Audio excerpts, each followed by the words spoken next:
Hey you, yeah you who clicked on this video. Thanks for giving our channel a shot. And if you will, please do us the honor of watching the video all the way through. Appreciate it. Now onto the video. Hello, fellow 8-bit heroes and everyone in the family. What's going on? We are on the season finale of season 2. Can you believe that it is already here? I certainly cannot. But before we get started with today's recap, let us start by saying if you have not seen the episode and you are sensitive to spoilers, then please leave this episode, go and watch the episode of From either on Amazon Prime or on MGM Plus, and return back to us so that we can talk about the episode. Or if you don't care about spoilers, then stick around. So without further ado, let's get into it. So, Once Upon a Time is the season finale of season 2, and oh man. So this starts out with Jade looking rough, boy. I mean, your man is looking really ragged, and it's because everybody's worried about Julie. We saw what happened at the end of the last episode. She was on the floor writhing in pain because she had fallen asleep, and whatever is going around attacking people in their dreams, Freddy Krueger style, is in her. So we see that so far we have 3 current victims. So this obviously doesn't include the wife from the previous episode. So who do we have? We have Julie, we have Randall, and we also have Mary. So Julie, Randall, and Mary are the current victims. Paula, she died last episode. So everybody's trying to figure out a way to help these people in their own way.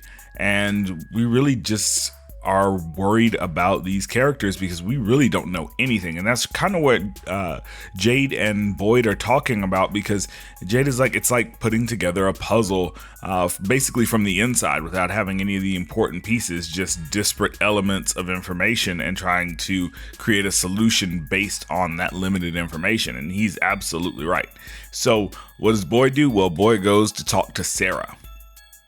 Then we have Donna and Elgin and Dale, who are looking for Randall's body. Now we know that Randall has been infected and got attacked by the cicadas in his dream when he was running away from the monsters.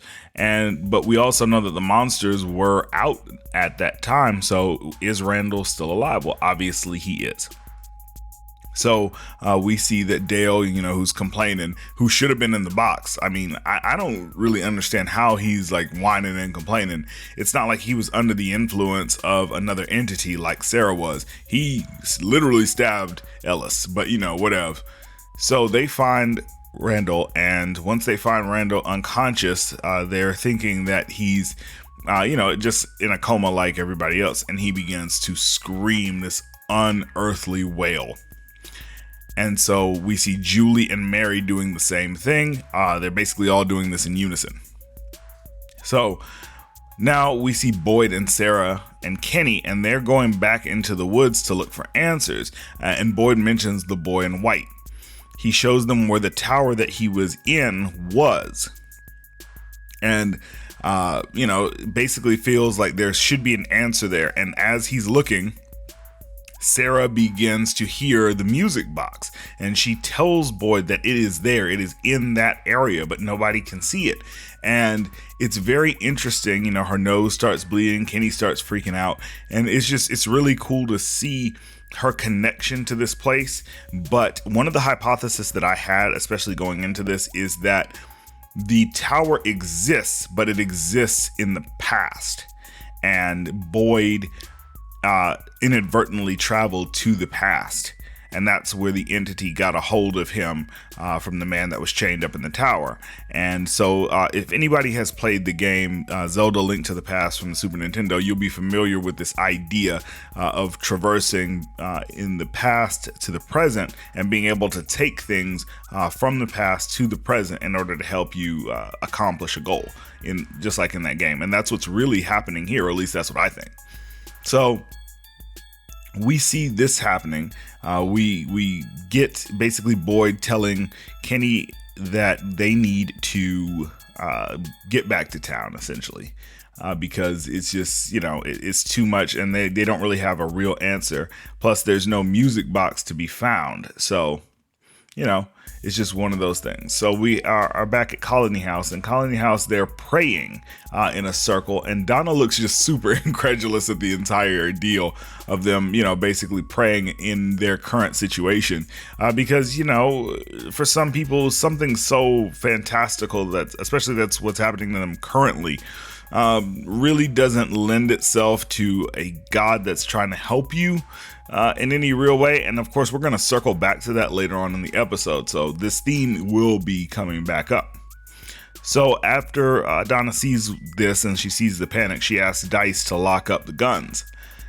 Tabitha and Jim sit with Julie, and Tabitha asks Jim if he will give her permission to go and free the children in the tower and possibly be able to free the rest of them by doing so. They have a back and forth, and basically Tabitha is telling Jim that she has to do this. So Jim gives his reluctant blessing, and she goes to seek out Victor and talk about the tower and how to find it. He says he doesn't know how to find the tower exactly. However, he can get to what he calls the bottle tree, which I'm guessing is the gateway to getting to the tower. So then Boyd sends Kenny back to town so that they can since they can't find the music box. And he says that they need to keep everyone calm. Ellis talks to, oh God, it is such a struggle. Reggie, that's his name, talks to Reggie and apologizes for locking him up, even though, he was hysterical and he was getting violent and getting loud. During his outburst at Colony House. And Fatima tells Ellis that she wants to get married sooner rather than later. So Jade is back in the bar and he's breaking glass at the bar, just looking kind of crazy. And then who shows up? Well, Tom the bartender. Now, this is just funny to me because we keep seeing these people that we know are dead and they keep popping up to various people to give them, I guess, advice on their situation. And so they are basically having a back and forth. Tom is asking why Jade is breaking the glass. Jade's basically saying that he's trying to get a different perspective on the problem because he feels that he's looking at it wrong. And that problem is the problem of understanding what exactly the symbol is. And Tom tells him, dude, you're thinking about this too hard. You know where the answer is. You just too chicken shit to go there. And the answer is obviously in the tunnels. So reluctantly, Jade, acquiesces and says, okay, I'm going to go. Now, we know that Jade isn't, he doesn't have a lot of stat points in the bravery category. So, this is a big step for him, I believe. So then we get to Sarah, and yes, Sarah is asking Boyd if he buried Paula's body, and she tells him that she'll do it. And before leaving, she also tells Boyd that he is doing the best he can. And Boyd then looks back at his hand and realizes that whatever he brought back with him from the tower, he inadvertently set free. And you can tell that this is weighing on his heart quite a bit. So then as Dice is locking up the guns, we see Reggie approach him looking real shady, and lo and behold, Reggie kills Dice and steals a shotgun. And then we see Jade going into the tunnels, and he's looking scared as all get out, and I would be too. We know the monsters live down there, and Jade already is not really the bravest character. So as he's traversing the tunnels, he sees the dummy from his previous vision. Very spooky, but it's actually there this time. I don't think it's a hallucination. So then we get Boyd, who goes back to the church and asks if God is up there. He's really talking to God and really just bearing his soul. He talks about Father Khatri and what Father Khatri would do. Father Khatri obviously had faith and felt that God put him in that position where he was in the town to basically do his will. And this is the most powerful performance that I've seen in the show. Shout out to Harold Perrineau. He did a fantastic job. I love just the emotion, the raw emotion in this particular scene. And we really get to see him just in this monologue, just kind of going off. And right when you think he's about to just really just curse God and storm out, Donna pops up and, brings some levity and a little bit of comedy to the situation. So that was really cool. So then we get back to Christy, who's tending to Mary at basically as best she can. And Kenny walks in and asks if she thinks that this is it, if this is how it ends. And Kenny thinks that what they are doing might not save them, but maybe it'll save the next group of denizens of the town so that they can get home. So then we get Donna and Boyd, who talk about the crisis facing Julie, Randall, and Mary, and she invites him to basically come to the ceremony where Ellis and Fatima will basically get married in a small ceremony. Now, here's the good part. We get Jade, who sees the children chanting, Ankui, Ankui, and they're chanting in unison this word that we still don't really understand what it means, but we can see that he's having a vision of what the children were going through in the tower. They're chained to these slabs, and we now know what the symbol is. It's actually the top of the tower, and that's what the children were looking up at as, I guess, they were being sacrificed or whatever was going to happen to them while they were in this tower. So Victor and Tabitha struggle to find the bottle tree because I guess it's not exactly where Victor thought it was, but just as he's going to get frustrated and kind of give up, he gives he can hear the bottles clanking together, and then that leads him to the tree. So he and Tabitha go there, and they talk about the fact that his mother never made it to the tree, that he found her body. Now, what's interesting about this is he never tells us that he found his sister's body, but he did find the mom's body. And I think that we're going to end up having to circle back to this as far as theories are concerned, because I have a few. So he gives her some snacks, which is just so sweet. I love Victor in this show. Like, I really do. Like, at first he struck me as kind of creepy in the first season, but he's definitely grown on me. And so she goes into the tree and makes it to the tower. So then we have Donna, who surprises Fatima with the location of the ceremony, which, funny enough, is in the room that Ellis and she share, which has a beautiful view with the window in the back. They have a dream catcher set up. It's really cute. And they're about to have the ceremony. They basically figure that Boyd is not going to show up, but lo and behold, Sheriff Boyd comes in. Now, what's interesting to me about this is Fatima addresses him as Sheriff Stevens, and I don't know if that's a form of respect, or maybe that Boyd at one point didn't approve of her and Ellis being together. I can't imagine why, but maybe that's the case, and maybe we'll find out later, or maybe we never will, but it's just something interesting to think about. So, they have the ceremony, and it is beautiful. They have written their own vows. Fatima starts and Ellis ends, and something that Ellis says strikes Boyd in just the right way: light in the darkness. And so Boyd, how Boyd gets these ideas just at the strangest damn time. So then we go to Ethan, and Ethan asks if they will see his dead brother Thomas again if they die. And Jim gives him some comfort, even though Ethan is kind of being a little bit morbid at this point. And they sit with Julie and try to make her comfortable. So Boyd, who now has this idea, something to do with, light in the darkness, goes and grabs the torch that he had when he left the tower originally. And as he's about to depart, he's stopped by Reggie. He tries to talk Reggie down. Reggie shoots him in the shoulder. And when Reggie, draws the gun up again for the second kill shot, Boyd shoots him. Because, Boyd was a soldier. He don't play them games. And he yells out because he's now killed another person. And I think every time Boyd kills an actual denizen of the town, like, this just really weighs on his heart. But he's got a job to do. He can't really focus on this currently. So Boyd lights the torch in the middle of where the ruin of the tower was, and lo and behold, he is transported back to the tower. And again, I believe this is a time travel situation, and like I say, it is so reminiscent to Link to the Past, where he does an action and then it immediately transports him back to the past. So when he's in the tower, he's getting a vision of Julie and Randall and Mary tied, or actually chained to the walls, and he hears the music box and he sees the music box. Now, in this particular situation, he knows what he has to do. He has to destroy it. And right when he's about to take that motherfucker out, his wife appears to him, or at least what seems to be his wife, telling him how futile his mission is, how the monster or the entity that he has set free wants him to, in fact, break the music box so he can prolong their suffering and give them hope, because apparently, or according to her, it feeds off of hope.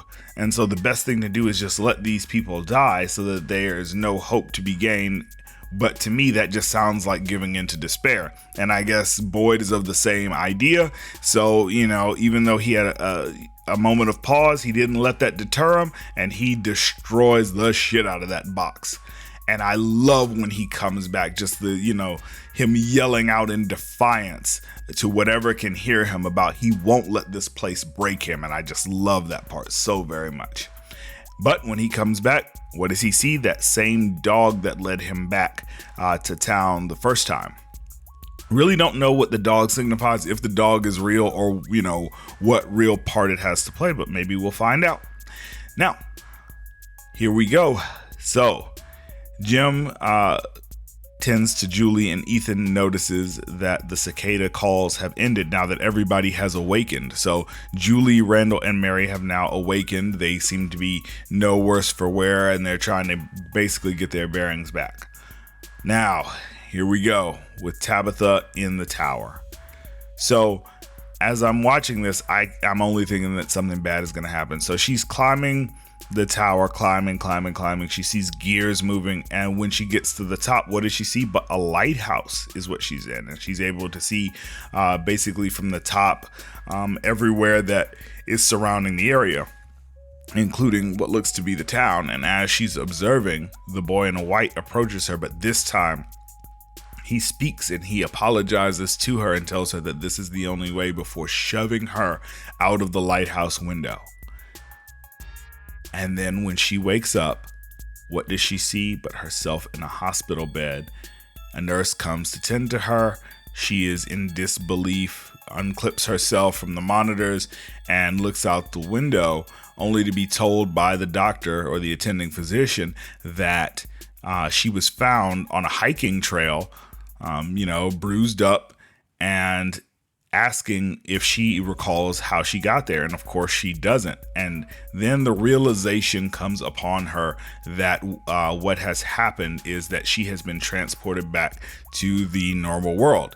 Now, here's where the theories come in. So number one theory is that they are dealing with time travel. That's how they're able to get to the tower. The entity was locked in the past, and the only way for him to get to anybody else that he could infect and feed off of was to basically speak to Sarah. That's he was reaching out to Sarah because Sarah is sensitive to its call, I guess, making her do things so that it could entice somebody to come in, get the blood of the prisoner in the past, and then bring it to the future or the present. And that's what happened with Boyd. Now, as far as the boy in white is concerned, I think the boy in white is trying to help get people out and possibly figure out a way to get more people out. Because what I think happened is even though Victor's mom failed to escape, I think Victor's sister is alive and well, and I think that she's in the real world, and I think that Tabitha is going to have to go and find her so they can figure out a way to get back to the town and free the rest of the citizens of the town. So, I mean, those are my theories as far as everything is concerned, but I really do feel that there's a lot going on, not just in a pocket dimension sort of way, but also in a past, present dynamic. And that's the only way to really get things done as far as what they're seeing and hearing. But that also brings into question the radio. So, were they sending messages to the past? Were they sending messages to the future? Is there somebody watching them at all times? There's no real way to know, but I guess those answers will be forthcoming in season 3, which has been greenlit for season 3. So, I mean, we'll see you next year on that one, Frumley. And with that being said, let's share our, what are your theories? Share those in the comment section below, and we'll see you on the next one. 8-Bit Heroes out. Peace. If you'd like to get a shout out on the channel, then hit that like button, maybe share it with a couple of friends, and do us the biggest honor of all, and subscribe to the channel so you can join the 8-Bit Heroes family. And while you're at it, hit that bell icon so you can be notified when our new videos come out.